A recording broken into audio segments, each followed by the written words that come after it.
रखिए तो चाहे कोई वस्त्र डाल दीजिए, चाहे प्लेट रख दीजिए, चाहे थोड़े चावल ही डालिए, उसके ऊपर शंख रखिए, आसन देकर के रखिए। आगे बताए कि अगर मोती, माणिक, हीरा, स्वर्ण और मणि इनको बिना आसन के पृथ्वी पर जो रखता है वो भी व्यक्ति 7 जन्मों तक अंधा होता है। इन्हें आसन दीजिए, तब रखिए जमीन पर। और जो व्यक्ति अभिमानवश शिवलिंग को जमीन पर रख देता है बिना आसन के, भगवती दुर्गा की मूर्ति जमीन पर रख देता है, सालग्राम शिला को रख देता है, वो व्यक्ति नरक में निवास करता है 100 मनवंतर तक, माने उसका उद्धार होने वाला नहीं है। जो व्यक्ति जप की माला, जिससे हम जाप करते हैं, पुष्पमाला, कपूर, गोरोचन, तुलसी पत्र जमीन पर रखता है, वो व्यक्ति भी नरक का गामी होता है। इसलिए इसको प्लेट या थाली में जरूर रखना चाहिए, आसन देना चाहिए। चंदन घसने वाला जो चंदन जमीन में रखता है, जनेऊ यज्ञोपवीत जो जमीन पर रखता है, वो व्यक्ति कभी विप्र योनि में जन्म नहीं लेता है। ऐसा श्रीमद् देवी भागवत महापुराण में वर्णित है। जो व्यक्ति यज्ञ भूमि को दुग्ध से सिंचन नहीं करता है, वो 7 जन्मों तक नरक का भोग करता है। भूकंप के समय और ग्रहण के समय ये पृथ्वी पर कोई भी बाग बगीचे इत्यादि नहीं लगाना चाहिए, न पृथ्वी को खोदना चाहिए, नहीं इससे अपराध बनता है। मंगलवार को पृथ्वी को खोदना नहीं चाहिए, क्योंकि मंगल पृथ्वी का पुत्र है। मंगलवार को अगर पृथ्वी को खोदेंगे तो मंगल ग्रह रुष्ट हो जाता है, फिर मंगल नहीं होने देता है, अमंगल ही अमंगल प्रदान करता है। पृथ्वी को काश्यपी भी कहते हैं, कश्यप की ये पुत्री कही गई है। पृथ्वी भी नाम है इसका, वराही भी नाम है, विश्वम्भरा भी नाम है, इसके बहुत सारे नाम हैं। बोले पृथ्वी मैया की। जन्मे जय ने पूछा व्यास जी महाराज से, ए भैया ये बताइए, बोले गौ माता की। अद्भुत बात है। कथा पांडाल में पूजन के समय, यज्ञ के समय और अगर गाय आ जाए, वो भी गोमूत्र प्रदान कर दे और गोबर दे दे तो अति शुभ माना जाता है। हम लोग आजकल गोबर देखना नहीं चाहते हैं, छूने की बात छोड़ दो। हमसे लोगों ने पूछा एक बार कि महाराज आप गायों के विषय में बहुत बोलते हैं, ये बताइए शहर के लोग क्या कहते हैं और गांव के लोग क्या कहते हैं। हमने बताया कि शहर के लोग कुत्ता पालते हैं और गांव वाले लोग गाय पालते हैं। ये तो ठीक है महाराज, तो गाय क्या देती है? हमने कहा गाय गोबर देती है, दुग्ध देती है। हमने प्रश्न कर दिया कुत्ता क्या देता है? गाय के गोबर को ले जा करके घर में सुंदर लेपन करिए, पवित्र हो जाता है। गोमूत्र छिड़क दीजिए, पवित्र हो जाता है। पर जो कुत्ता देता है उससे घर पवित्र नहीं होगा। गाय नहीं रखते, कुत्ते को पालते हैं, तो उसी का प्रयोग करिए जब जरूरत पड़े। जो व्यक्ति पंचगव्य प्राशन करता है, गाय का दूध, गाय का दही, गाय का घी, गाय का गोबर और गाय का मूत्र मिक्स करके उसको छान करके नित्य प्रति पीता है, उसको कैंसर नामक रोग भी नहीं सताता है। बोलो जय माता। कैंसर नामक रोग नष्ट हो जाता है, ये गारंटी है, करके देखिएगा। तो आजकल लोग गायों को पालते हैं, भगा। पूर्व के समय में जिसके पास ज्यादा गाय होती थी वही ज्यादा बड़ा माना जाता है। गोधन गज धन बारी धन और रतन धन खान, जब आवे संतोष धन सब धन धूल समान।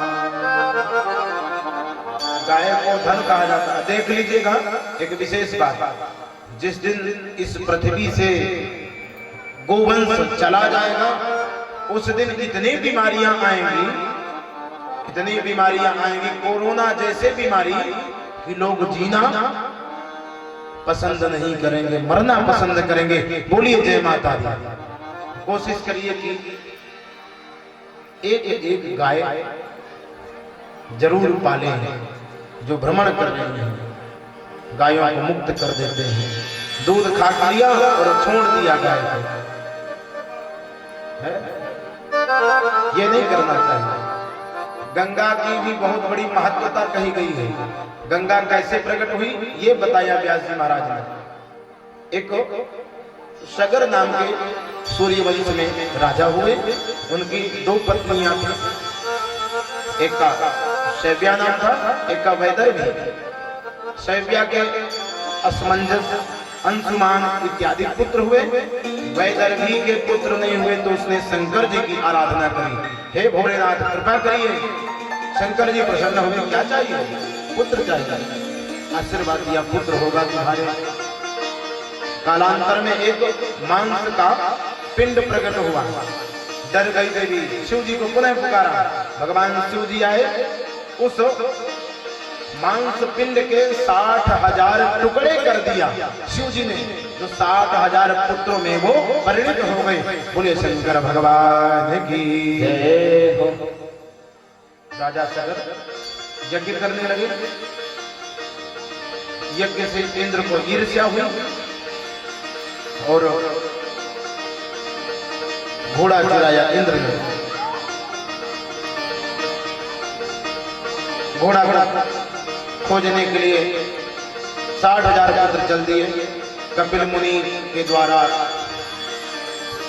ये भस्म हुए। आगे चल करके असमंजस ने तपस्या करी अंशुमान ने। फिर भगीरथ ने 1 लाख वर्ष पर्यंत तप किया, तब जाकर के गंगा प्रसन्न हुई और फिर भागीरथी बन करके आई। बोले गंगा मैया की जय हो।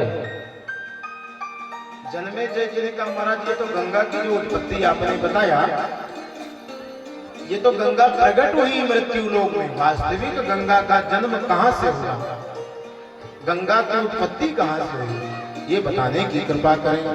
तब श्री व्यास जी महाराज ने गंगा की उत्पत्ति बताया। शृणु नारद वक्ष्यामि पाप घनम पुण्य कारकम शिव संगीत सम्मोध श्री कृष्णांग समोद्भवा।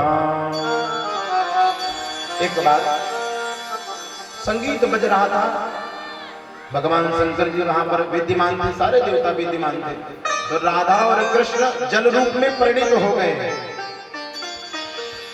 जल ही जल वहां दिखाई दिया। यही जल जाकर के गंगा बना। भगवान श्री कृष्ण के चरणों में ये जल समाहित है। राधा महोत्सव था उस दिन। इंद्रादि देवता, ब्रह्मा, विष्णु और शिव, सरस्वती, ये सब पधारे राधा उत्सव में। कार्तिक पूर्णिमा के दिन राधा उत्सव मनाया जाता है। सरस्वती बीड़ा बजाने लगी, सुंदर नृत्य हुआ, गीत हुआ। देखते ही देखते राधा कृष्ण जल रूप में परिणित हुए। ये कथा व्यास जी ने जन्मे जय जी को सुनाई। सारे गोपियां प्रकट हुए, गोपी भी प्रकट हुए। जब ध्रुव में देखा राधा कृष्ण को, सारे देवताओं ने चिल्लाया, हाहाकार मचाया, महाराज दर्शन दीजिए। तो राधा कृष्ण ने आकाशवाणी किया कि ये जो गंगा जल बन गया है हमारा शरीर रूपी, उसको शंकर जी हाथ में ले और संकल्प करें कि एक विशेष तंत्र शास्त्र की रचना करूंगा, तब जाकर के हमारा दर्शन हो। शिव जी ने उस गंगा जल को उठाया और संकल्प किया कि मैं एक विशेष तंत्र शास्त्र की रचना करूंगा। जो ही संकल्प पृथ्वी पर छोड़ा तो प्रकट हो गए। बोले राधा कृष्ण भगवान की जय हो। तुरंत प्रकट हो गए। राधा कृष्ण ने दर्शन दिया। श्री कृष्ण से और राधा के विग्रह से उत्पन्न हुई गंगा। बोले गंगा मैया की जय हो। श्री कृष्ण भगवान गंगा को आशीर्वाद दिए और अपने स्थान पर स्थापित कर लिया।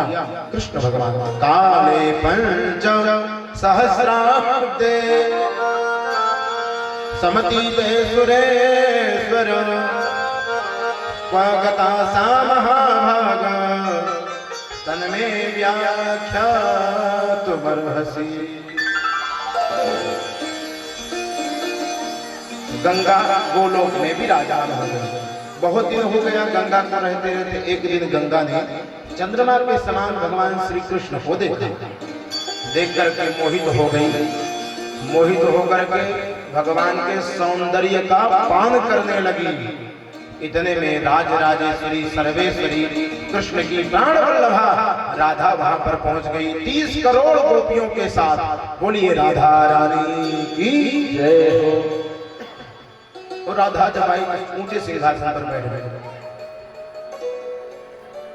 राधा जी ने देखा,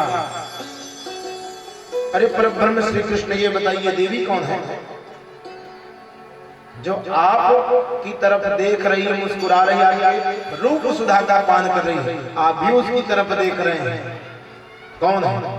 राधा रुष्ट हो गई। सुनाने लगी कि मैं आपको इस तरह कई जगह प्राप्त की हूं। गंगा के ऊपर क्रोधित हो गई। गंगा को पीने के लिए दौड़ी राधा, तो गंगा भगवान के चरणों में समाहित हो गई, जाकर के चरणों में विलीन हो गई। राधा जी ने बहुत ढूंढा गंगा जी को, पर गंगा जी मिली नहीं। गतवास कृष्ण पार्श्वे रत्न सिंहासने शुभे सखीनां च समूहैश्च परिपूर्णा विभो प्रिया।